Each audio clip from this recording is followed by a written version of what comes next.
Do you want to know what my breakfast was? You're gonna laugh so hard. So I Or be had to go. jealous. Do you know that Subway has foot long cookies now? Footlong cookies, churros, and one other thing. I can't remember what the third Well, one I is. discovered this yesterday. Oh, Do you know what I had for breakfast? a footlong cookie. Part of a foot long cookie, the remaining part of whatever we didn't eat last night. That's what I Solid. ate for breakfast this morning. So I'm going to be a wild ride. You're welcome. Dude, I'm eating popcorn and drinking coffee. This is the I ate peak. chocolate for breakfast. We are the peak adult. There's no going up from here. We're dead. This is it. We've hit, we're not middle aged yet, but like, this is it. This is peak performance. Me Re- wrapped in a blanket, eating reading, popcorn. I got my blanket. We're reading smut in our blankets, talking about smut on a podcast, eating shitty junk food. This is peak. This is what peak performance looks like, guys. We'll be dead by noon. At least we went out in a blaze of glory, but not really, because I never believe that anyone still listens. Strangers on the internet. Dude, we humble ourselves on a daily basis. If not, our Um, kids will do it for us. could you rate our bummy chocolate popcorn loving blanket asses, please? Thank you. Okay, thanks. Bye. Okay, Thanks. moving on. Moving on. Today we are going to dive into part two of the Second Sons duet. There's multiple books in the Second Son series, but the first two are a duet. And last week we read Beautiful Things, the first book in the duet, and it left us off on a cliffhanger. Wow. So this week we are picking it back up with His Grace the Duke, and we're going to continue. But I wanted to read this part of the author's note because I felt like it brought us in a good spot. So it says, if you've read Beautiful Things, then you know where we are. If you've listened to our episode covering Beautiful Things, then you also know where we are. The Duke is engaged to Petey Nash. Burke is reluctantly, sort of, engaged to Olivia. Renly has some major explaining to do. And Rosalie and James are currently on a midnight carriage ride to London. That's what you need to know. Previously, Previously on the Smutty Book Club. this is what you missed. And now, welcome to the days of our lives. Your content warning is you should know what you're walking into with us by now. Okay, thanks. Bye. Last time on the Smutty Book Club, we left off on a harrowing cliffhanger where James and Rosalie absconded into the night to London. Oh my, what's going to happen? Scandal alert. Oh my gosh. So, James and Rosalie are in a carriage on their way to London. It is a long carriage ride. It's kind of cute. She falls asleep and he ends up like holding her through the night. He doesn't have feelings for her. This man No, no, is no. always in a state of denial. I love James. I love He's him. not my favorite, but I love him. yeah, you would I love the have emotionally unavailable man. I have That's loved usually him my shtick. from the start. I love the Corbin men. I love one of the Corbin men, that's for damn sure. I love the Corbin men. So they head to Corbin House in London and they get there and they have to come up with a reason why they randomly left in the middle of the night because, hello, scandal. So they have agreed to come up with the plan that James had business in London quickly and the Duke wants an engagement party and it needs to be fast. And so he obviously needs Miss Harrow's help. So they quickly left. Which, not gonna lie, is really on brand for the Duke. So it makes sense to me Yeah, that he'd be that's like, the no, I want only this quick. reason that they could get away with this. Because the Duke is very, Take Cabbage Rose with you. That's the only way that they could get away with this. oh, cabbage. Oh, Cabbage. So they get there, and the house manager is basically like, oh my, like, what is going on? Because they had no notice and everything. And so she's panicking and trying to get everything ready. And James is like, put Miss Harrow in the burgundy room. And she's like, what? Yeah, they're scandalized, and Rosalie doesn't understand what's actually happening. But Right. the ladies are gonna do it anyways because men. Right. And James is like, we have an engagement party to plan. And then she's like, more panicked about that. So bigger fish to fry. Though when she gets up to the room, even the maid is like, why is she in here? And Rosalie has no idea, like, why this is a weird thing. We don't even at first. We So don't know yet, but we'll get there. we do now. We do now that the book is done, but as we're telling the story, no one knows. Mystery. James moves in the Intrigue. shadows. He does. That's why I like James. They took off in the middle of the night. No clothes, no nothing. Clearly, this is James's house, so James has clothes there, but Rosalie just has the clothes on her back. So James right away has the modiste there. The modiste is very exuberant.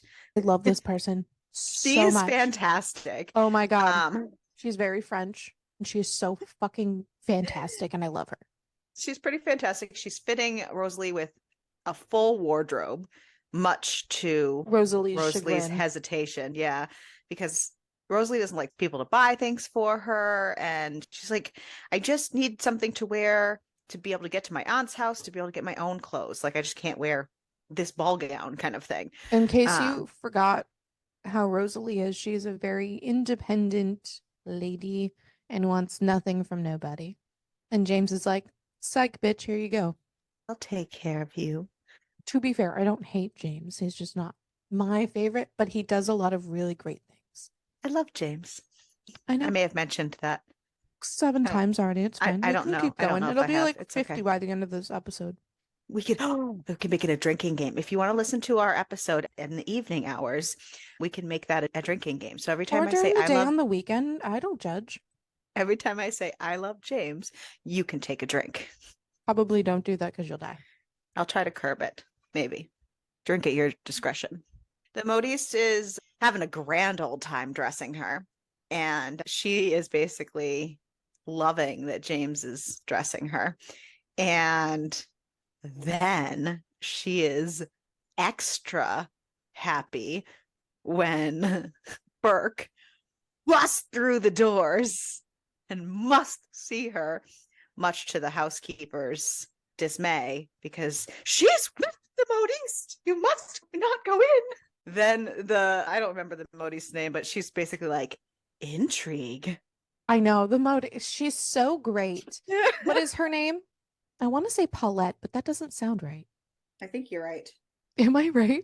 Yep, Paulette. Nice. I pulled that shit out my ass. Paulette is loving this basically soap opera that's unfolding before her eyes. Man, if she had popcorn, she would be eating it in the corner. She wouldn't Very even be in the elegantly, corner. too. She would be in the middle of the room eating it. And she'd be like, do go on. Continue with all this. And how do you feel about that? So Burke is upset because Burke is all like, I searched for you the moment the dance ended. And what did I find? You and James missing, gone like a puff of smoke. No word, no note. You left me on my knees, aching for you. He's so dramatic. And then I had to come here and find you being measured for your fucking trousseau. He is the most dramatic out of everybody, but he also has the most feelings out of everybody.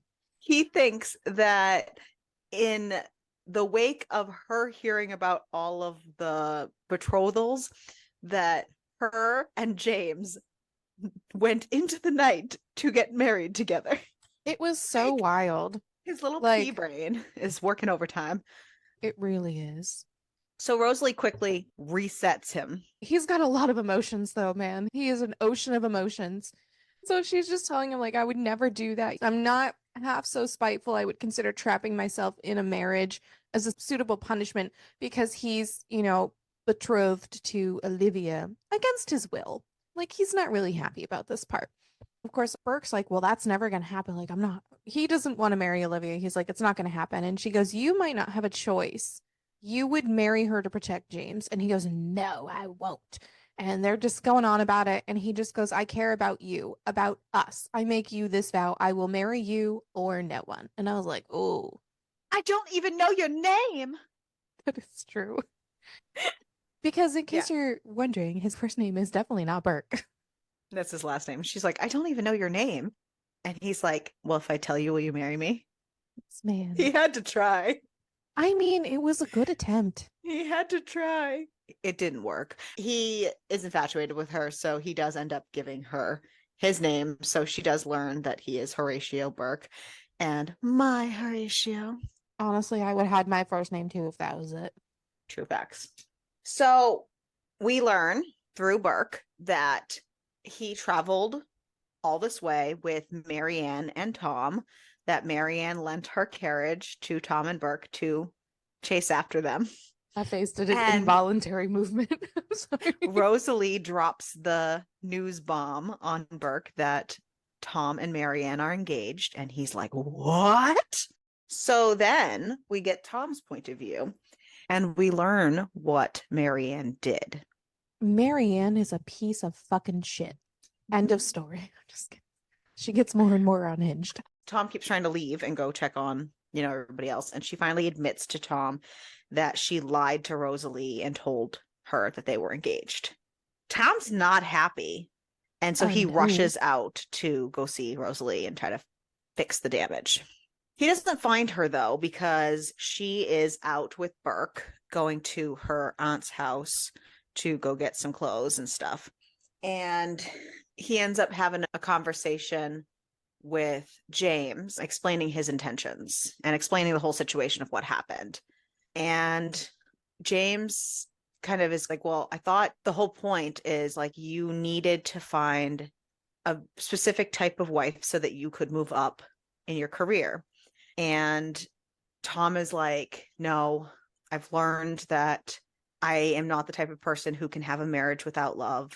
It's just not for me. I am a tree and I need roots, and I need people who are roots for me. So that Rosalie can climb him like a tree. They're having this conversation, and Burke and Rosalie return, and Burke is very angry still at James, and he goes to go after James, but Rosalie inserts herself in the middle and basically is like, no, punish me if you have to punish someone. And He's like, okay. he's like, deal. Like, what? Okay, sure. Where are we going to go with this? But okay. And things are kind of tense, but to break up the tension of like Burke wanting to fight James and Rosalie offering herself up and them making a deal for punishment later, to break up all that tension, Tom just randomly shouts out in the middle of the room, "I'm not engaged." Dude, it's so funny. I highlighted that. And he goes, I'm sorry. I know this wasn't about me yet, but I was dying holding it in. And well, it's not true. And James was like, oh, what? And Burke's like, oh, thank Christ. And this whole section was just so funny. This half of the duet was definitely funnier than the first half. Definitely a lot of laugh out loud moments for me than the first one. Oh, for sure. And I enjoyed that. They're eating and they make everybody leave the room. All the butlers and everything leave all the food, even though they present everything usually nicely. And he goes, no, just leave and leave all the wine. And then Tom is confused and he goes, what the fuck happened? And James just goes, well, for starters, Burke and Rosalie fucked on the piano. And then it just like dissolves from there. I thought it was funny. Yeah. So everyone fills everyone else in about all the different things that have been going on, with Lady Olivia and Marianne and James and Rosalie and their plans to host this engagement party to kind of dispel the gossip mill that's already taking place, because the boys kind of give them context of what happened once they left, and they're filling everyone in what's going on. And then they all discuss the plans on how to dissolve the relationship between Olivia and Burke. So they hatch a plan. They can't just have Burke refuse, because even though they're all prepared to do that and walk away from and take the consequences that the Dowager has put into place, but Rosalie doesn't want them to do that to Olivia. She's explained Olivia's situation and they don't want to do that. So now they feel compelled to make it so that Olivia is the one to jilt Burke. So they are going to try to find her a better suitor than Burke to upgrade to. That is their plan. They all retire for the evening, and Rosalie quickly finds out why everyone was a little scandalized for her to be in that room. There's an adjoining door. 'Cause she's She's in in the men's wing, like the men's bachelor wing. and the room next to her that there's an adjoining door. Knock, knock. It's Burke.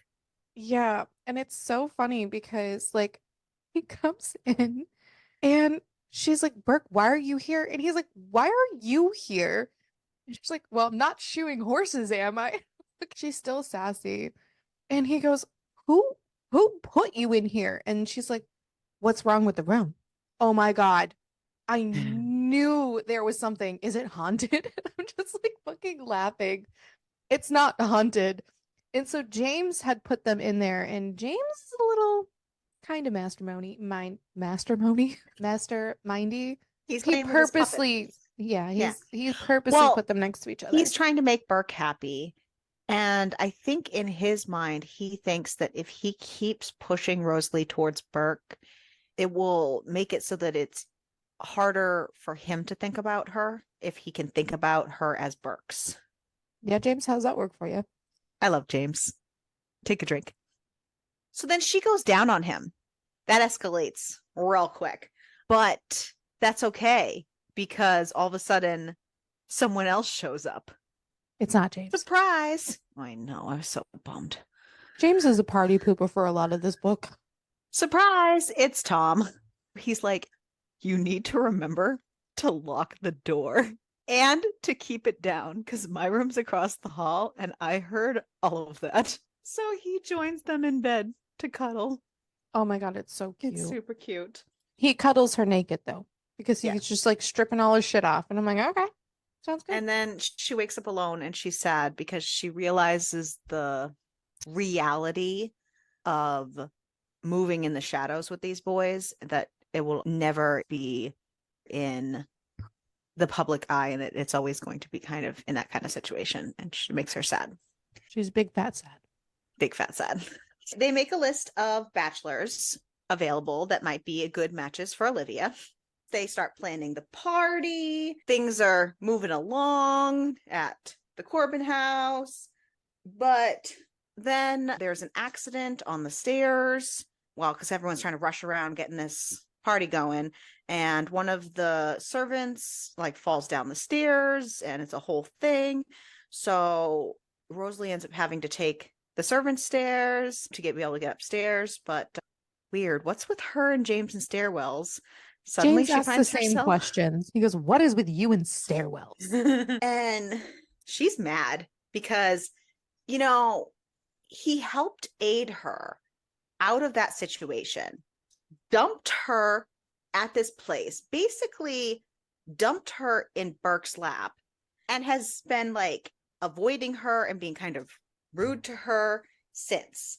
And now they find themselves alone in the stairwell, and she's kind of frustrated with him.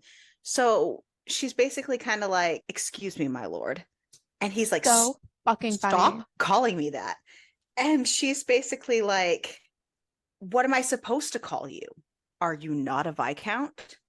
Yes, but and was it not you, my lord, who demanded just yesterday that I forget any notion of a growing acquaintance between us?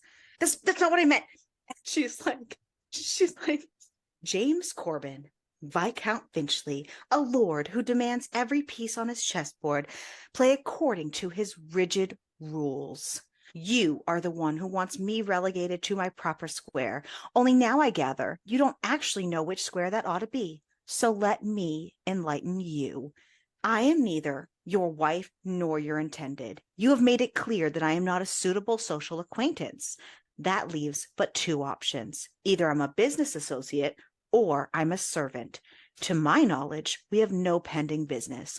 Thus, I am resolved to assume you mean to treat me like I am a member of staff. That is my square, sir. I, in turn, shall treat you like my employer. Now, if you'll excuse me, my lord, I've taken up enough of your time. I will be on my way." And then he grabs her.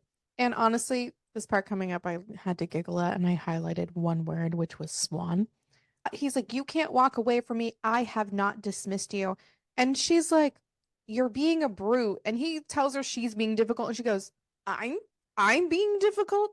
He goes, "You are one of the most difficult, obstinate, infuriating women I've ever met. You swan through life with all the grace of a hurricane, leaving devastation in your wake." And she just goes, comparing me to a swan. Honestly, that is quite the denouncement coming from you. If you can't remember, in the last book, James really does not like swans. And I thought it was really funny.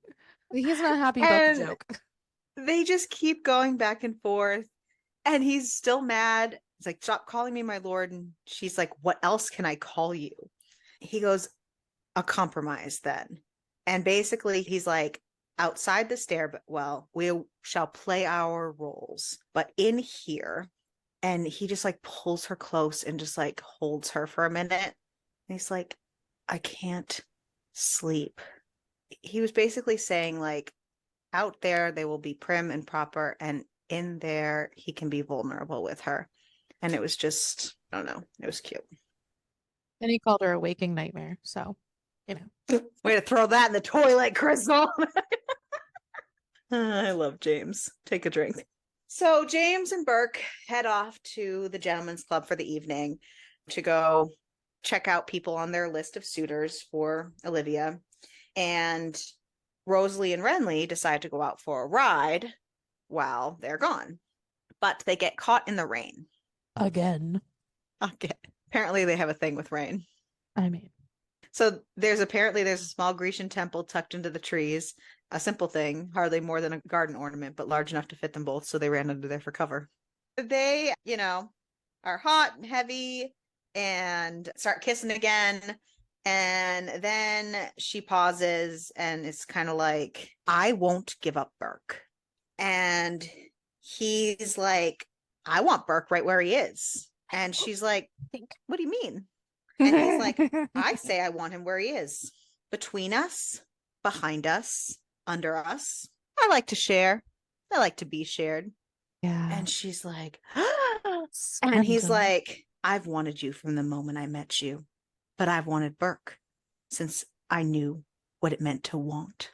So cool beans. They start getting hot and heavy against a statue until the statue falls and breaks. And then it looks like there's a break in the rain enough for them to head home.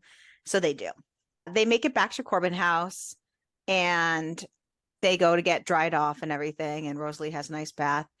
Then the boys come back from the club and Burke is surprised to find her still up. Then Burke and Tom come in and she's basically like, "I want you both."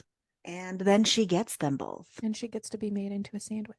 And my Yep. favorite quote out of this whole thing was when Burke says, "No one comes until I say." And I was like, okay, okay. During the sandwich, Tom and Burke share a kiss. Which is great in the moment until post moment when Tom freaks out a little bit in his head. Tom kind of like confronts him a little bit and he's like talking to him with all these people. And Burke's like, "We're not talking about this right now." And Tom's like, "But please," because, he's kind of worried because, like, cool, yeah, the kiss was good in the moment, but like, what if Burke's not into it? Because Burke does not kiss men, literally ever. And Tom's kind of apologizing, and Burke snaps at him. He's like, "Stop saying you're sorry. Like, why are you sorry?" Tom's kind of stumbling over his words, trying to like really explain he feels not really guilty, but you know what I mean, for kissing him. And he goes, "You don't like men." And Burke's like, "Of course I don't. I like women. I fuck women. There is no other woman for me except for Rosalie. But I don't like men. I don't fuck men. But you are not men. You are Tom, my Tom. You're all fucking mine." So he kind of like puts Tom's mind at a little bit of an ease. I mean, Tom is special to him, and it's so cute. It was a very cute moment. He doesn't fuck men, but we'll see. Well, but Tom's not men. That is true. Tom is Tom. Yeah. So the next morning, which is before this, what you said, but that's Yeah, okay. I know. The next morning, George has arrived. I fucking love this man So for funny. eternity. He's so funny. He was so And much better in this book than the last book, and he got more. I was entertained by him in the last book on a level, But I was way more entertained in this oh book. yeah. And he's all like, he goes to find Rosalie. He goes to find his cabbage and chats with her and teases her about her leaving and then trying to cover it up with this party because Dude, he's it's not an so idiot. he's really not. Like he plays an idiot. He's not. And they have quite a conversation. And he's all like, "Oh, by the way, my mother is asking for you." That Wait, should way have to been the bury the lead. that should have been the first thing you said. Yeah. So, whoopsie. Meanwhile, while they're having this conversation, the Dowager finds James. And if you didn't So like the Dowager from the last book, guess what? You're about ready to fucking hate her. I have lots to say about the flippy floppy way that she's portrayed in this book. Yeah, it's very different than the last book. Yeah. I don't feel like she stayed on brand. No, but George very much did. And she's basically like, "Oh, there you are. How good of you to greet me." First of all, George told them all that they weren't arriving until the evening. So they didn't know that any of them were there, which, George. So funny. It was definitely purposeful. It was not on accident. Oh, yeah. And she's basically like, "We have much to discuss." He's like, "Just say what's on your mind." And she's like, "Don't get flippant with me. I'm a duchess." James is like done kind of at this point. And he's like, "Only until George marries, then it will be the lovely Miss Nash who claims that title." Oh, the Dowager didn't like that. And she's Nope. all like, "That little tart will never replace me. I will be the Duchess of Norland until I die." And he's like, "Incorrect. The moment my father died, you became a dowager." She didn't like that. No. And she's basically having a tantrum. She's like, "I will not be made irrelevant." She starts sobbing because she thinks that's going to get what she wants. And she's like, "Oh, I don't know what I've done to earn your spite." And he just rolls his eyes. He's like, "Come, mother. We both know you don't have a heart." And then she just starts going on and on, like talking shit about his father and why she's in this position and all this stuff. And she's basically like, "You're a spoiled, ungrateful fool. You're selfish." And she just keeps needling and belittling James and like talking about just how weak he is. It almost breaks him because he's heard this all before and it has worked, but he's really trying to hold strong. And he's just basically like, "I've been your puppet. You've manipulated me. You threaten me. You belittle me when every day I'm fighting for this family, but you don't see me." And she's like, "I do see you. I birthed you. I raised you. Your successes are mine." Like, that's not quite how that works. So they're very loud. But of course, George busts through the doors and is like, "Look who I found." And he's So like, "Oh, funny. dear, are we quarreling? Should we come back later?" Oh my God. And fucking George is like, yeah, I found her in the library on her knees. And it's just so funny because he doesn't care. And like the mom is a little scandalized. She's like, don't be crass. James tries to dismiss her and saying that it's a family matter. And then his mother's like, I will say when my ward is dismissed. And James kind of defends her and says, I dragged her into this. Like, I brought her against her will. And George is like, did you kidnap her? Like, and then He's like, "Your life is the stuff of novels, cabbage." And James is like, "Don't call her that." And his mother's like, "And what do you call her, James? Tell me, do you intend to marry her? You ruin her in the eyes of good society, making her useless to me as a ward. What else is there left? That you marry her or cast her out?" And he's basically like, "Anyone who dares to impugn her honor will answer to me." And he's like, "I asked her to accompany me." And he spins this tale of the party. And she's like, "Don't you spit that lie to me." And she turns on Rosalie and is basically like, "I want to know what compelled you to agree to my son's ludicrous schemes. Why didn't you come to me? You've been my award for less than a fortnight, and already you have distressed me and embarrassed me." And she's basically like, "I am not your ward." and the Duchess is a little taken aback and she goes, excuse me? Like, first of all, if you are you or are you not my ward? Because if you're not, I'm not going to waste my time on an ungrateful girl who does not understand the value of rank and responsibility. And she sticks up for herself and she goes, you have never offered me respect. You knew what you wanted when you invited me here. Like, you wanted me to be your spy. You manipulated me. You played on my emotions. And the Duchess is like, yeah, I loved your mom. And she goes, I'm not here because of your feelings you had for my mom. I'm here because you don't want to lose control. And the Duchess is not thrilled. She goes, well, what are you after, you scheming little rosebud? What do you want? And she's like, I want a choice. You can't call me your ward in front of a room full of people without me even basically saying that I'm agreeing to being your stupid ward. Stupid bitch. She didn't say that part. I said that. And then James steps in because the Duchess is being such a bitch and she's like really trashing on Rosalie and not being very nice. And she's basically like, oh, are you declaring yourself for her kind of thing? He's like, I'm not gonna let her like be abused by you. But then he like throws in, or Burke either, like, Yeah. So, and yeah, so because after she's like, I'm going to cut you off. And James is like, do it. It's an empty threat.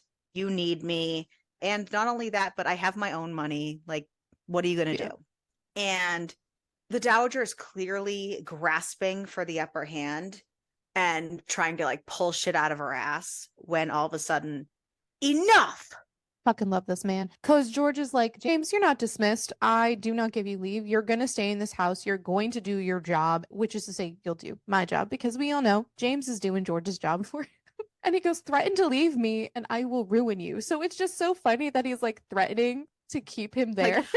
you may be a Viscount, but I'm a Duke. Yeah. Like, I can make it very hard for you. Try to escape me, little brother. Oh my God, it's so funny. Then he turns on his mother. It's like, if you speak to my brother with that violence again, I will turn you out on the street. And she goes, you can't do that. And he turns to Rosalie. He goes, now, Miss Harrow, do you like living here? I mean, this disastrous and horribly uncomfortable conversation aside, and I'm fucking dying. She's like, and he's like, no, look at me when you're thinking about this. Like, do you want to be a ward of the Corbin family? And she goes, well, yeah. He goes, cool. Now you're my ward. And James is just standing there What baffled the as to what the fuck? fuck is going on. And the mom is like, you can't be fucking serious. He goes, oh no, I'm serious. Like, she's under my protection now, and she'll serve the family at my pleasure. She's like, this is ridiculous. He goes, are you And still here? he's like, guards. George and James is over here like, My guards? Does George think he's at the tower? And George is being so like stern. And then after Does everyone, George think he's at the he tower? goes, holy fucking Christ, that was so stressful. I think my ass is sweating. It's too much for him. He just like he had to be a Duke for like 5 minutes, and it was so much for him. And he was just like, oh, do you always feel like this? Oh, I can't do this. Oh my God, it was so fucking funny. George said something so funny when he's talking about Rosalie being his ward. He just goes, I've never actually had a ward before. Like, I'm not sure of the protocol. What do I do with you? Dress you? Do you need a spending allowance? Feed you? Of course. Dancing lessons? Or you're probably too old for a French tutor. Do you want to learn German? And I'm like sitting here like, She's fucking, like, I don't need anything. I am laughing so He's hysterically like, at this this is point. fantastic. You'll be my own little shadow. Oh, Cabbage, there's so much fun we can have together. James So is basically like, What George, you must be serious. Just because she's your ward doesn't entitle you to treat her like a servant. What if you just simply live and let her live? And he's like, quiet, James. This doesn't concern you. The mother gets carried out, and with all the commotion, up pops Petey, who realizes that freaking Rosalie is with the boys and everybody unattended and everything, and she's, nosy and jealous and all this, and she's basically like, oh, I need you for something, and pulls Rosalie away. And then so George is basically like, dude, don't fuck this up. I know you don't want my advice, but I'm going to give it to you all the same. Rosalie's knocking at your door. Let her in or let her go. Such a great piece of advice. That evening, they all go, all the party, because you have to remember that with George and Petey's twin sister Prudence and Dowager Duchess came with the whole caravan of people that were staying for the season for the party and everything. So everyone is off to a concert for the evening. At this concert, Rosalie sees Marianne.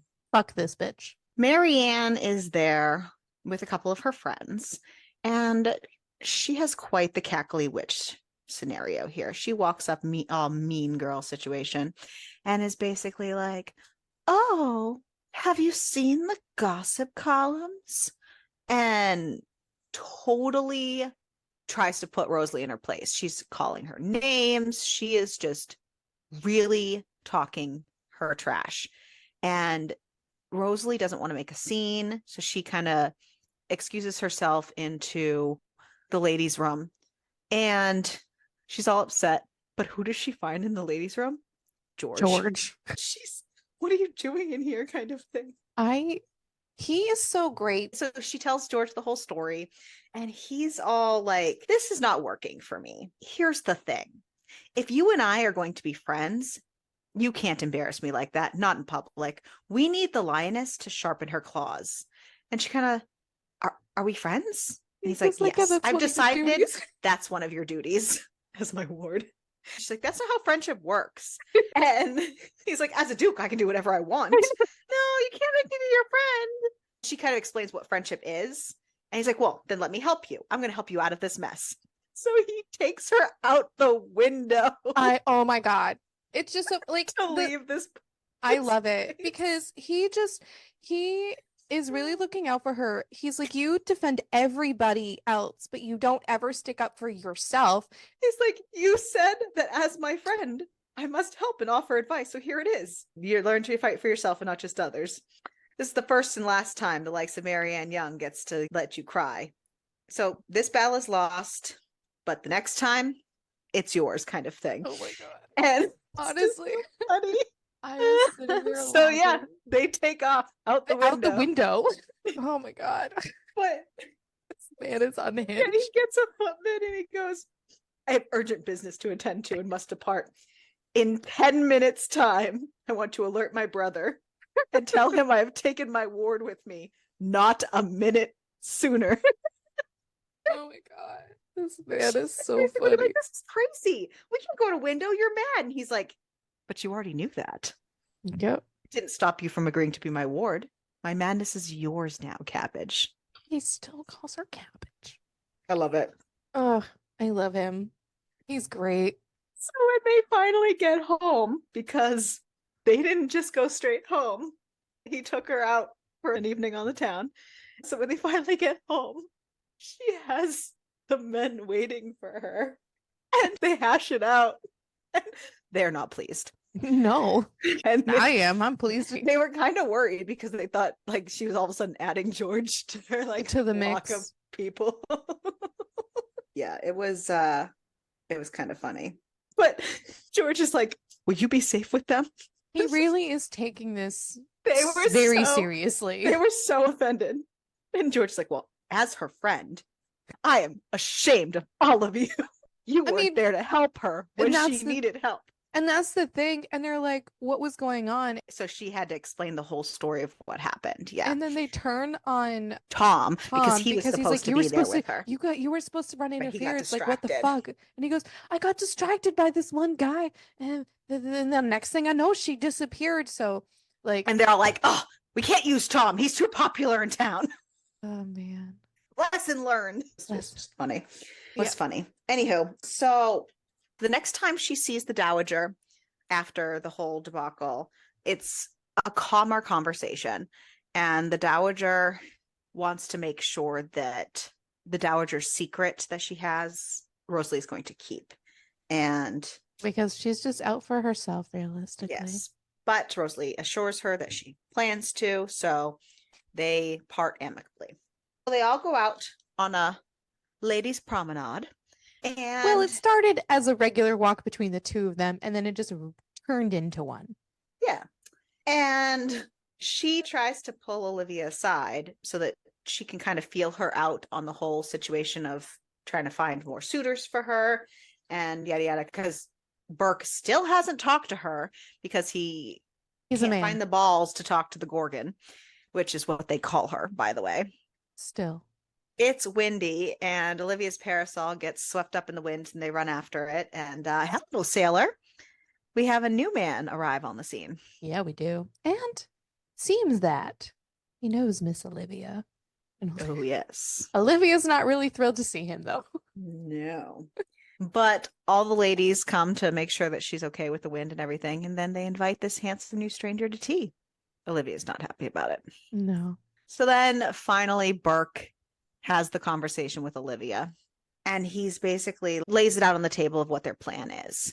And Olivia's not happy that they've been kind of scheming behind her back.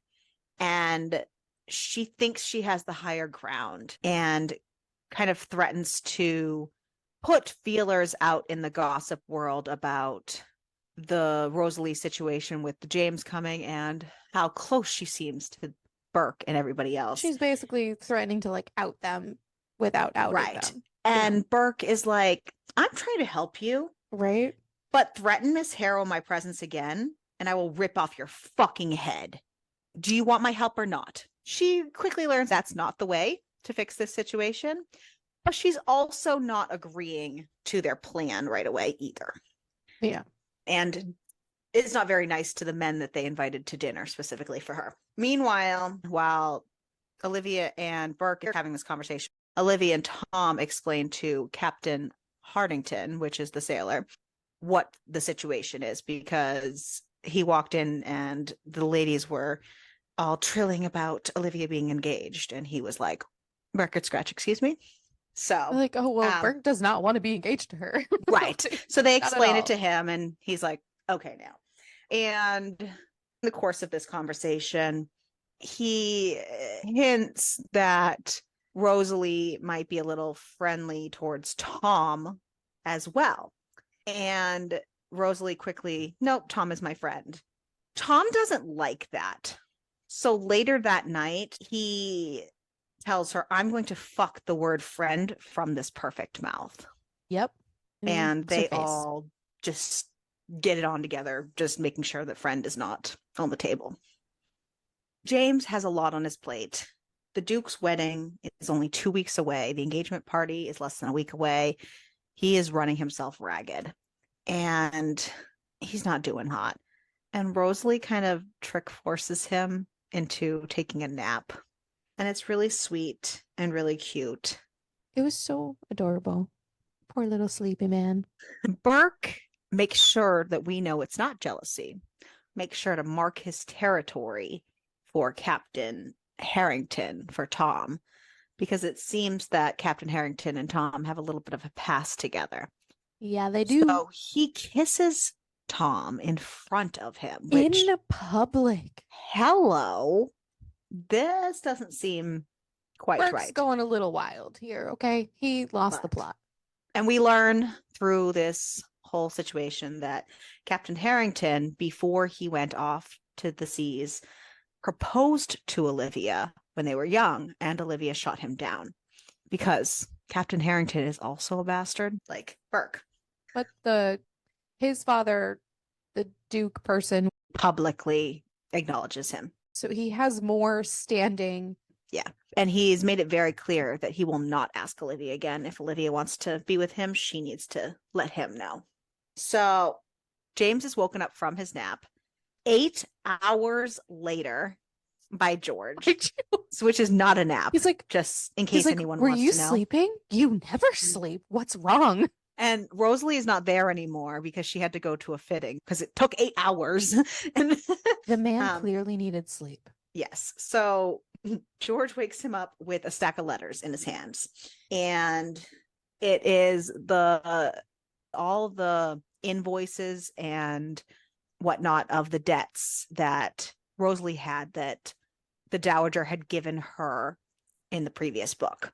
And James is like, what are you going through her stuff kind of thing?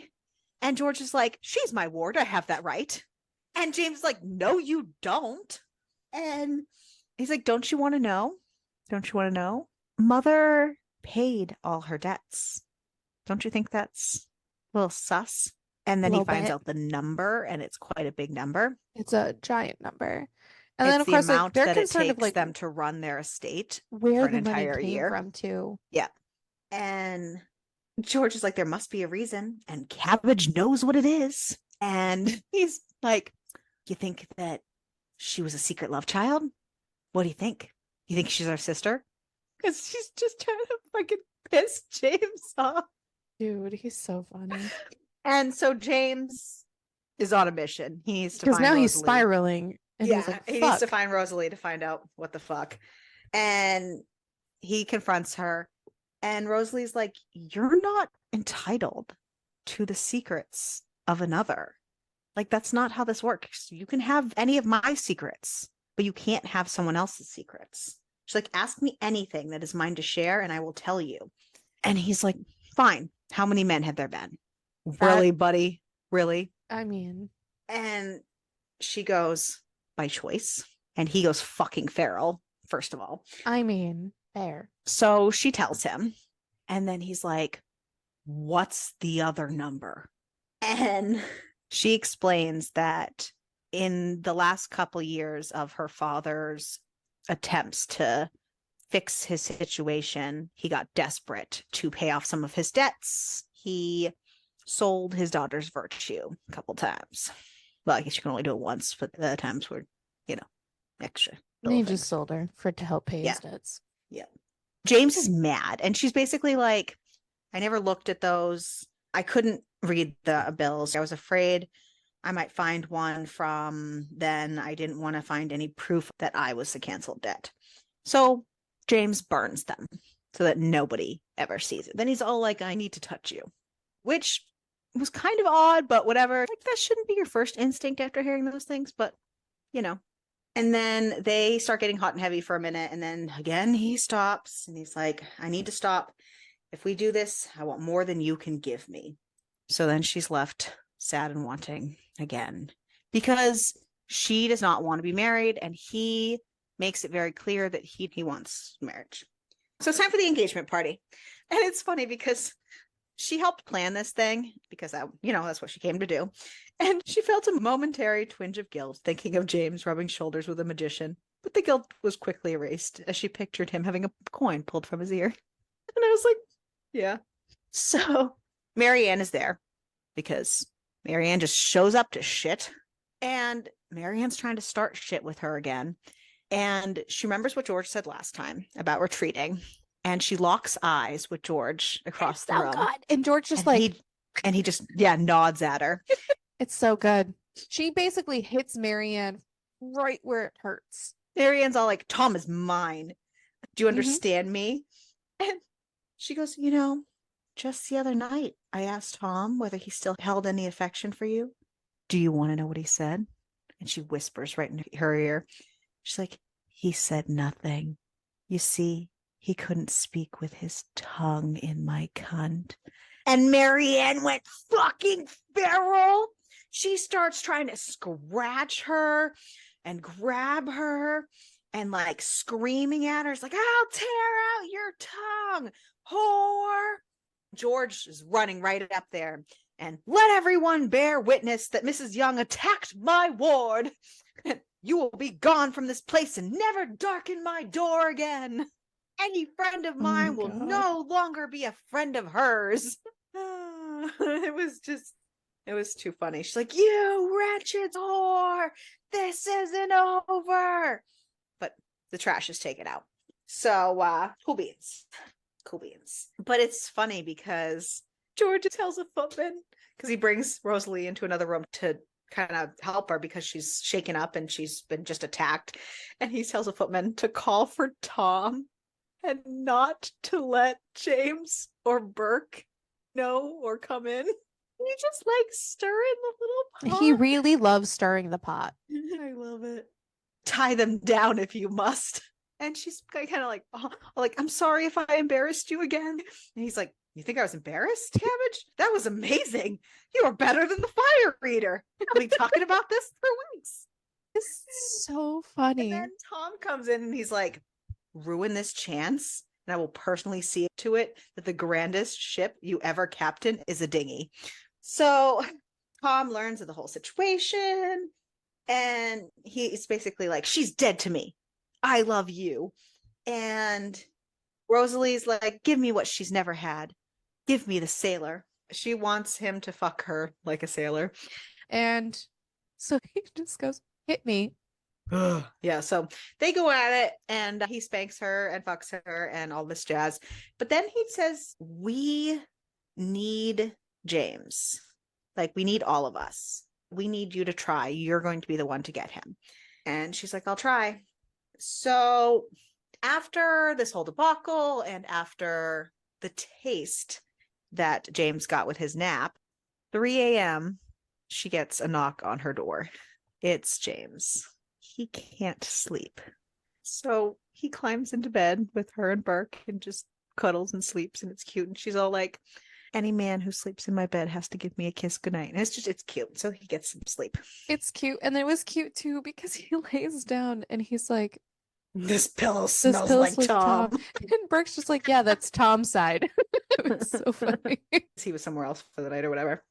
So they have a charity boxing match that they are doing, and Tom is paired up with Captain Harrington to box. And at first, Burke is like, "I need to see Harrington's body on the floor. You need to wipe the floor with him. I need this."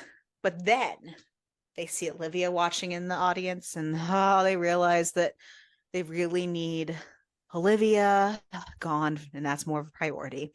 So Tom lets Harrington win so that Olivia can see him win. And they're all turned on by each other, and then they end up making it so that Burke finally gets to take Tom and has one of my favorite little train moments so that Tom can now call Burke Horatio, because that was their deal. Yes. Rosalie has said it to Burke in the presence of Tom, and then Tom got a little jelly, but not, but like because he loves him and he just really wants to be able to call him Horatio. And so they made that deal. Yeah. It was cute. It was cute. Yeah. So the next day, it's time for Petey to pick a tiara, one that she will wear for her wedding as the Duchess. And Rosalie has been helping the housekeeper like put them all out and box them all up. And so the housekeeper got called away to do something. So she's boxing them all up. And the dowager's there and she's all like, "Which one would you choose?" And she kind of looks at them and then she picks the one she likes. It's a really beautiful one too. It's kind of simplistic, but So kind it's of like really right. It's really simplistic. And she's like, "I was never worthy of that tiara, even though it was the smallest kind of the group because of the history of that one. It was given to someone for how caring and nurturing they were." it was from the third Duke's first wife, and they like loved each other like immensely. So it was given to her, and then she had like 4 or 5 of his children, and the last child that they had together, she died. So it kind of represents like this beautiful love, and we all know how the dowager got her husband. Yeah. So the Duchess kind of smiles, and before she goes to walk away, she kind of turns and says, "Your mother would have made the perfect Duchess. She's patient, demure, lovely as a painting. She would have been worthy enough to wear that tiara." And as she's leaving, she says, "If it is ever her daughter's wish to become a Viscountess, I will not stand in her way." And first of all, you've spent a whole book basically, "Don't come near my sons. You're not worthy. You're nothing." And has been this character the whole time. And now with one line, you're going to pretend she's a different character. I just felt like the character that was portrayed to us would not have had this flip switch. I agree and I disagree all at the same time.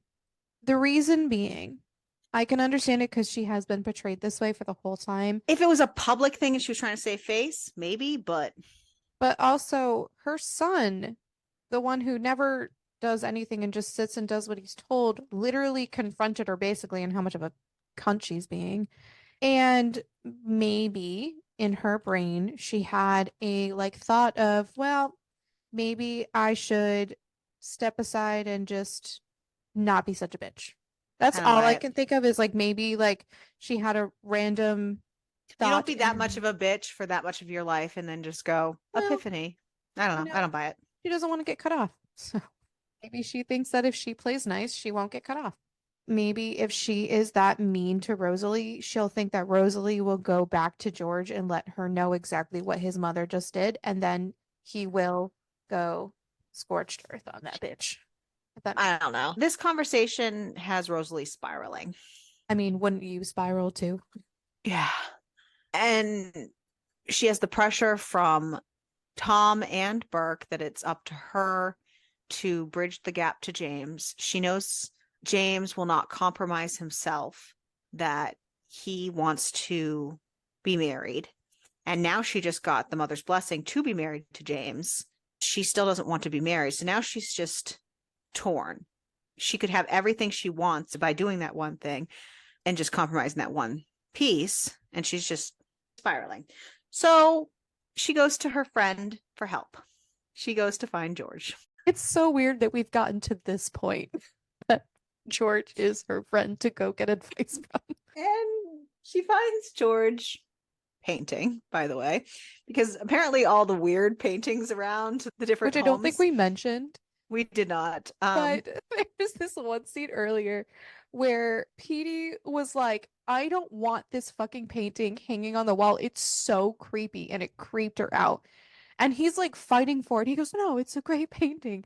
So there's just all these paintings going on. He's like, avert your eyes while I walk down the stairs. I will carry you. And but there's other ones at Alcott that they've mentioned randomly too. And apparently they're all George's. He's even made fake invoices for them so that nobody knows. He really likes to do it, but he's not. But Rosalie is so nice about it too. Yeah. She's like, I wanted to ask you something, like as my friend, I wanted your advice. And he's like, drops everything, like, I'm here for it. What's kind up, of bitch? Thing. Yeah. And she's like, I wanted to ask you about marriage. What are your thoughts? And he's like, saints alive, is this a proposal? I'll need to fetch my smelling salts and a pistol, for James is sure to hunt me until I'm dead. He's so dramatic in the best way. She's like, I needed advice from a friend, and we're friends, right? And he goes, yes, Cabbage, I think you're my only friend. And I was like, oh. So she kind of wants to get his opinion on just marriage in general, because she's like, you're getting married in 2 days, like you must believe in marriage in general. And he's like, it's a goddamn nightmare. Can you imagine me married? You know how many people I've slept with just since I got engaged? And she's like, what the fuck? She's like, it's just a performance to you, just like for society kind of thing. And like a power exchange. You're a duke.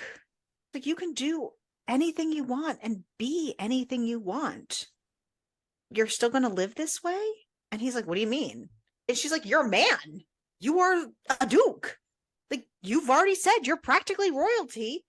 There's no power you can't wield, nothing you can't have, and you're still making the choice to live a life you don't want? If you can't be brave when you have everything, how can I hope to be brave in my situation? And I mean, she's got a point. Not wrong. Probably also not the best thing to say right before he's supposed to get married. And to George. Yeah, to George. So they go to the opera, all of them. And somehow the boys arranged to have the overflow box be the Duke's box. And the only people needed in the overflow box are Rosalie, Tom, and Burke. And Burke's all like, you still have a punishment to serve if you forget from when you came to Corbin House. Don't you remember when you said, take it out on me? And I said, deal, it's time. It is time. I was literally just about to say that, and I'm so glad you said it. So in the box by themselves, they strip her down and tie her up and blindfold her and get her all ready. And they're like, nope, we're going to tease you. This is not about you. This is punishment. And they tease her. And while Tom is teasing her, Burke goes and gets James, because it's time to push this motherfucker. Decided, yes, Burke has decided that it's his turn to push James a little bit, and he's done waiting. Put him in this situation. And yes, he goes and he tricks James into coming into the box. And then James sees Rosalie tied up naked and blindfolded. And Tom gets her all ready. And then Tom and Burke bounce and leave James alone with this needy, naked woman. So then James can't help himself. He gives in. He starts actually fucking her. And she tells him that she loves him and tells him, I will give you anything. You can have anything. I give in. You can have it all. Whatever you And want, that it's is like a yours. giant fucking bucket of water for this motherfucker. And he just pauses and he pulls out and he's like, I have to go.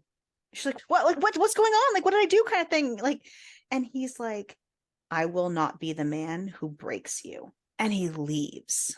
Like an asshole. But I love Jay. Not in this Take a moment. drink. But so Tom and Burke find Rosalie left alone. She's crying. bawling her eyes out. Yep. Burke fucking books it in search of James. And he has every intention of like pummeling him. But when he gets there and he sees distraught James, he ends up basically just like declaring himself for him. Like, I love you. I've always loved you. I'm in love with you. And he's like, she's trying to meet you halfway. And if you marry her, it means you accept Tom and I too. We're all a package and we are all together. And he kisses him. Yeah, he does.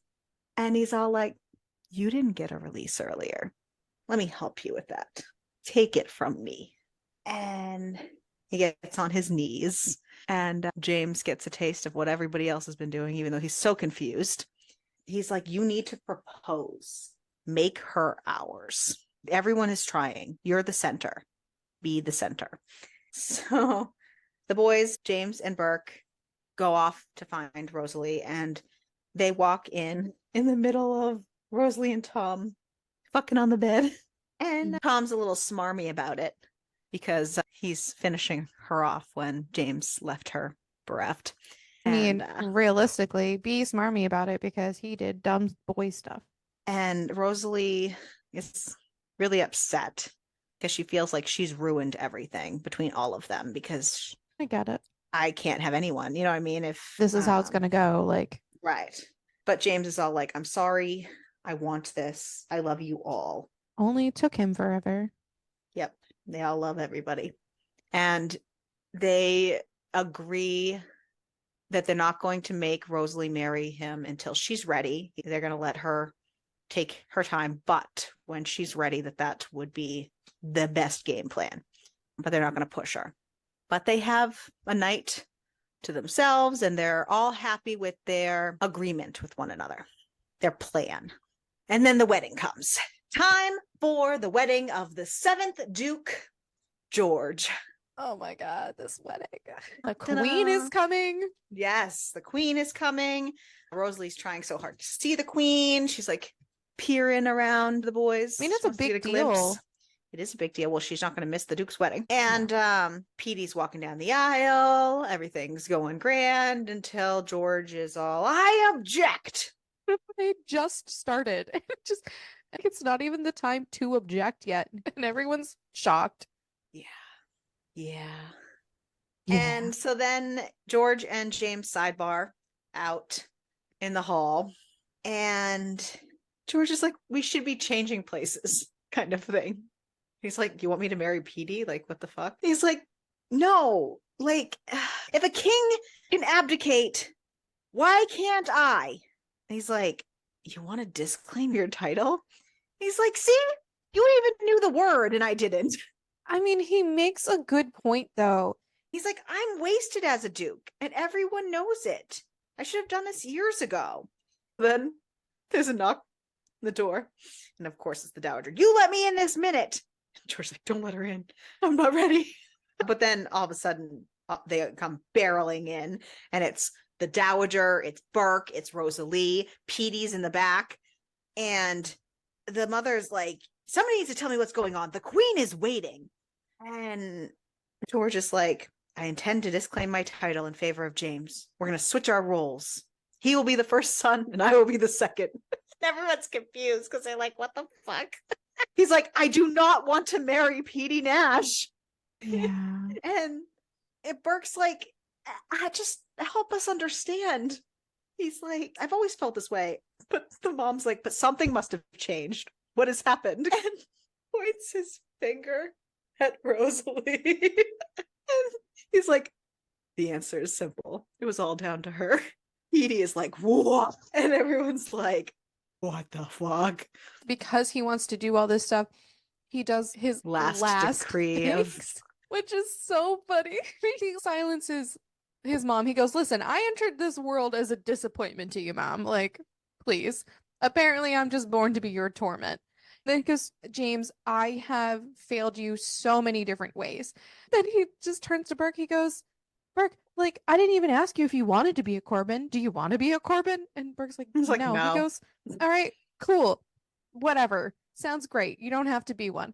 And then he Do you goes, want to marry Olivia? he was like, do you want to marry Olivia? He goes, I'm No. already secure. He goes, cool. So you don't have to marry Olivia. He goes, my last act as Duke will be to rescind the offer. I made you at the Michaelmas ball. You're no longer Horatio Corbin. And unless I'm very much mistaken, you have no interest in being Baron Margate either. Am I correct?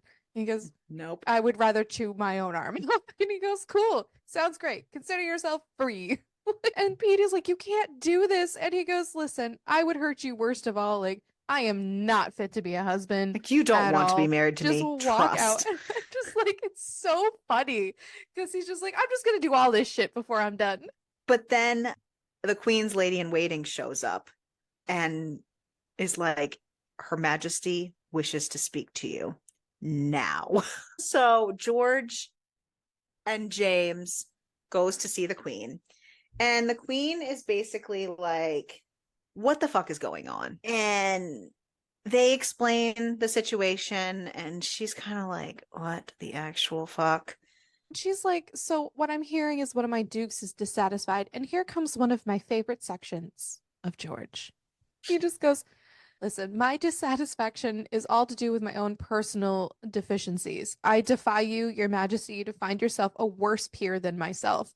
I drink far more than is good for me. I gamble my estate's hard-earned money away. I fornicate with anything that moves, and I don't actually think I'm a Christian. It's not so much that I get a feeling of being underwhelmed with the nature of God. It's more that I simply don't care. And the stories are just boring. And I'm like, fucking dying. And then James just like elbows him. He goes, ow, stop it. It's so funny because he's just going on about all this shit. And the Queen is all basically like, Viscount, step forward. Like, what guarantee can you give me that one lord will succeed where the other has admittedly failed? For I will not be made a fool of a second time. And George is kind of like, Your Majesty, allow me to tell you a bit about my dear baby brother. So everyone is patiently waiting in the church, like, because nobody wants to leave. Everyone wants the gossip, wants the hot goss, wants to know what's up. And all of a sudden, the Queen comes out and is all, there will not be a wedding today. We will, however, be celebrating the announcement of the 7th Duke of Norland, the Duke, His Grace, James Corbin. Man, it really missed the opportunity to say His Grace the Duke. I know, but it's the Duke, His Grace. Yep. So, yeah, they all head back to the house because now there's a new thing to celebrate. And not the wedding that they thought, but still celebrations, you know. And Olivia's all there drowning in her sorrows. Like, why hasn't he asked me to marry him? Bitch, fucking please. Well, I mean, Like, I wouldn't say realistically, no again. it's usually the men that ask, so I get it. But, you know, Olivia. And so, you know, she talks her off to go, like, maybe tell him how you feel. Maybe that'll help. So Olivia goes off to go do that. And Madeline's there, and Rosalie's all upset because, yes, they had all just came to this agreement, but that was when he was a Viscount. It's a lot different now that he's a Duke. And Madeline kind of knows what's up, so they're kind of talking it out, and she's like, he will honor his promises. He's a good man. But Rosalie's all like, yeah, but should I let him?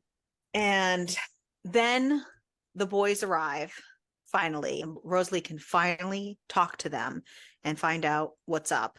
But before she can get to them, Marianne arrives. Now, she's like, you shouldn't be here. Like, what are you doing? And Marianne's like, If I can't have him, no one can. And then she whips out a fucking gun. This bitch Is batshit fucking crazy. points it at Tom and fucking fires. Burke, who saw her whip out this pistol and aim it, was like, no fucking way, and ran towards Tom and shoved him out of the way. So Burke gets shot. Yep. So everyone's all like, no. And James is all like, Burke. But then he sees Rosalie and Marianne head off. And he's like, Tom, go to Rosalie. We can't lose them both.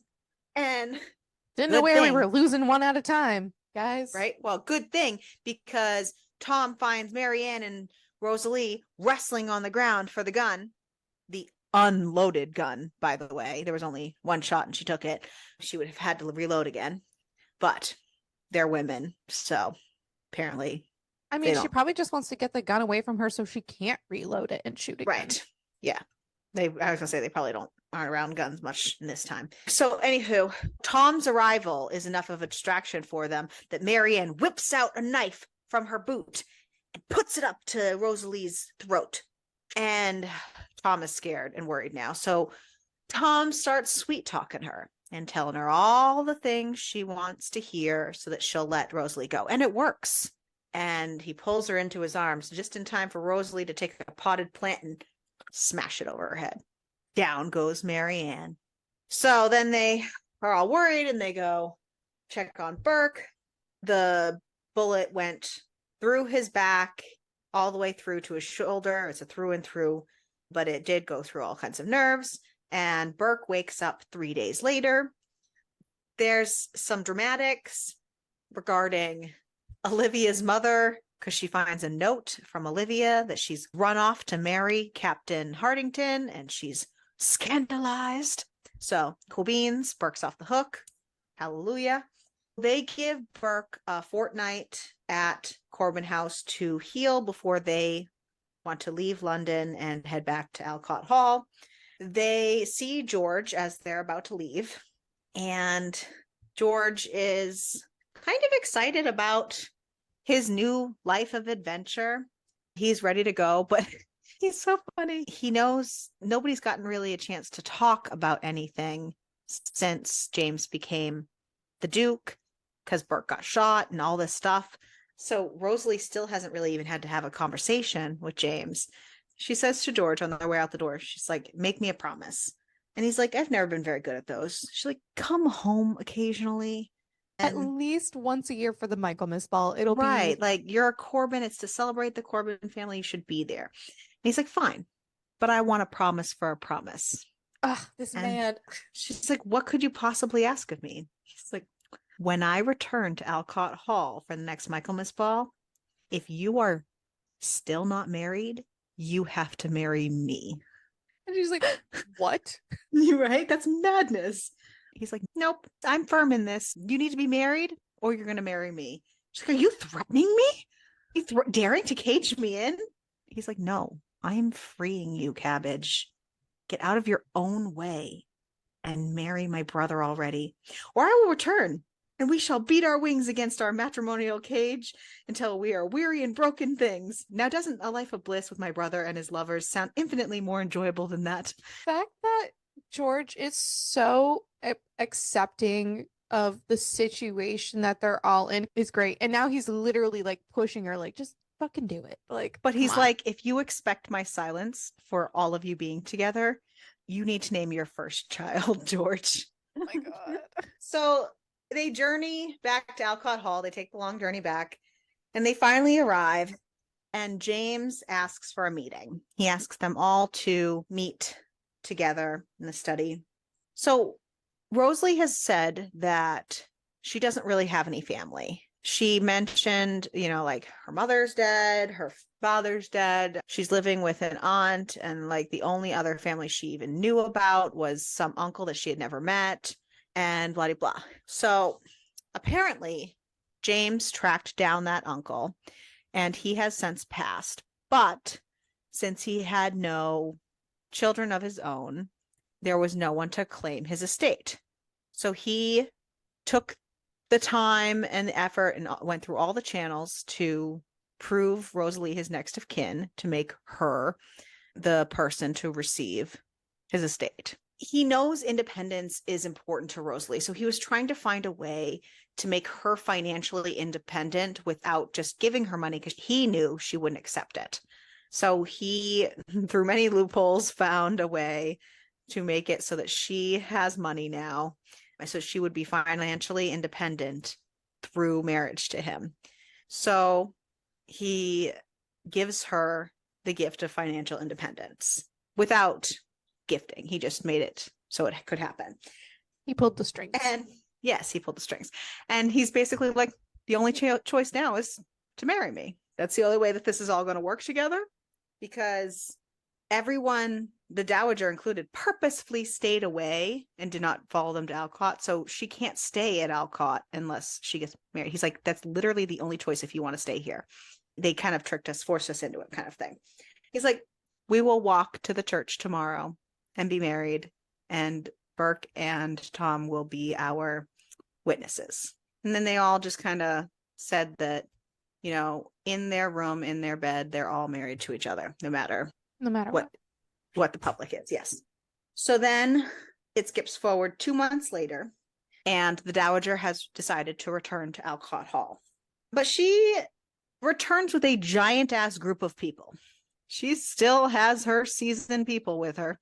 And she has brought them all there to celebrate the news of the new nuptials. We learn that apparently she got them the special license that allowed them to get married outside of having the queen present and having a big wedding, like basically giving her blessing. Yeah. Which, again, it's super frustrating that the dowager just keeps being less easy to hate the more and more the book goes on, because her personality is just easing and changing. And I don't know. I don't like it. Honestly, she knows now that with the fact that James is going to be Duke, he could easily ruin her. So then they find out that Tom got a letter with orders to be sent out. He has 2 weeks before he's sent out, and he'll be gone for 6 months. And James is very upset by this fact. And basically, he decides that he needs to fuck Tom for it. But he has not really experimented thus far in that situation. So there you go. There's that last piece of the puzzle. So the dowager is throwing the new Duchess and Duke a ball for their wedding. And so they are going to that. And they announce that the Duchess is with child. And that is the end of the book. We have an epilogue that is 5 years later. It is the birth of their son, their heir. They have a 4-year-old daughter named Georgina, because obviously George. And they have a 3-year-old daughter named Madeline. And I'm not going to go on a whole rant about this, because I've gone on a rant so many times during this podcast, but the children were written very poorly here and very weird. And I hate that shit. They were totally written like babies. So the new baby is named Michael James Corbin. And that's how we end our book. So yeah, that was His Grace the Duke. That was the conclusion of our duet. I liked this half. It definitely had a lot of funny moments. I did not like the dowager written the way that she was written in this half. I did not like a couple little things, but I definitely liked the relationship between Rosalie and George. I liked that aspect to this half. I felt like that really breathed a different life into it. Yeah, absolutely. Who was your favorite character? So I loved James, but I also loved George. I'm going to say the Corbin men. There you go. George. That's George of the jungle. That tree. Dude, he was so funny. And like, I was liking him in the first book too, George of but the I think they gave him more time in this book. In more depth and everything. He was on page a lot more than the first book, and I understand it because the first one was them like starting to form everything, and it was great. But yeah, this book he was great, and he was himself, and I'm still a little sad that he didn't end up being the one to pull all the behind the scenes strings. I feel like he Like, you was know how pulling like some like George here got and to there because pull he. some, you know how James got to pull a lot and the Dowager Mhm. pulled a lot, but I kind of wish that George was pulling them. That's all. Yeah. I mean, he Because was still doing his little I thing. just want that for George. Yeah. He was still doing his little thing of like purposely making the other men jealous because he knew what was going on with all of them. So he was kind of pushing them a little bit more. Yeah. Oh, Um, he was definitely a pusher. so I still feel like it was cool. Who was your least favorite? Obviously, Marianne's just psychotic. I truly just still don't like Olivia. Olivia just sucks ass. Who's your least? Marianne and the Dowager. I hate them both. Yeah. So Amazon gives this a 4.4 and Goodreads that gives this a 4.2. What did you rate it? A solid 4. Me too.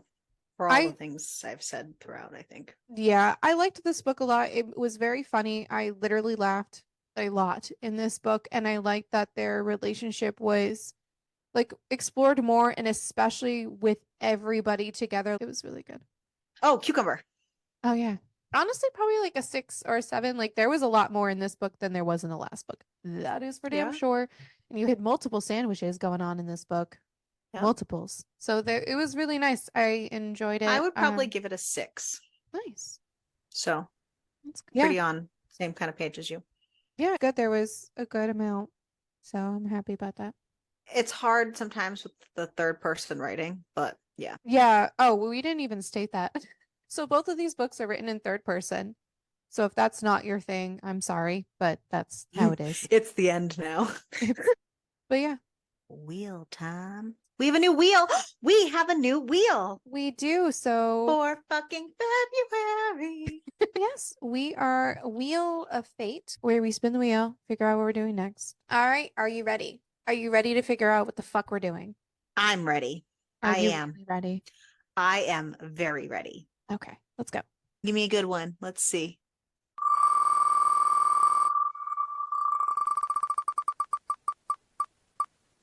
The Orc Lord of Praise. So, for this new year, folks, Ariel and I had a conversation where if it is a novella or a short novel, it is me who will be doing it. We've been doing it for specials. This is a regular episode, though, not a special. That's true. So, going forward, if you hear my voice, it's because it's a novella, We hear your voice all the time. but not for a whole book. And with that said, I also picked this book. What are we reading, Crystal? Come on. All right, I'll say it again. So this week we are doing The Orc Lord of Praise. It is a novella and it is a Monster Sin Club book. There's 2 of them. They're not related. It's fine. And here's the description. The massive monster satisfies my every forbidden desire, but can I tempt an orc billionaire to bind our hearts? When my human boyfriend dumps me, he has the nerve to call me boring in bed. Me? Boring? He has no idea what I really want. I'm burning to meet a monster, and I know just where to do it. The Monsters Sin Club is the hottest play club in town, and exactly the place to find everything I've been missing. But I never expected to catch the eye of its billionaire orc owner. Vorn is 7 feet of green muscle and temptation, and when the 7 feet hottest is hell orc, tall. yeah, yeah, he is. He's an orc. Of course, he's 7 feet tall. And when the hot as hell orc growls in my ear that he'll take me in front of everyone, I burn. With one sentence, he cuts straight to my naughtiest fantasy. I love an audience. Then he unlocks a new desire the first time he tells me I'm his good girl, which is why I picked this book. Time after time, he makes my body sing, upping our public Time shows with after toys, time. bindings, and magic spells. And once away from the audience, Vorn gives me heart-melting aftercare. Soon, I want to be something other than his play partner. How do I get my billionaire orc to make me his good girl forever? Join us next week when we read The Orc Lord of Praise. And don't forget to keep reading. And keep it smutty.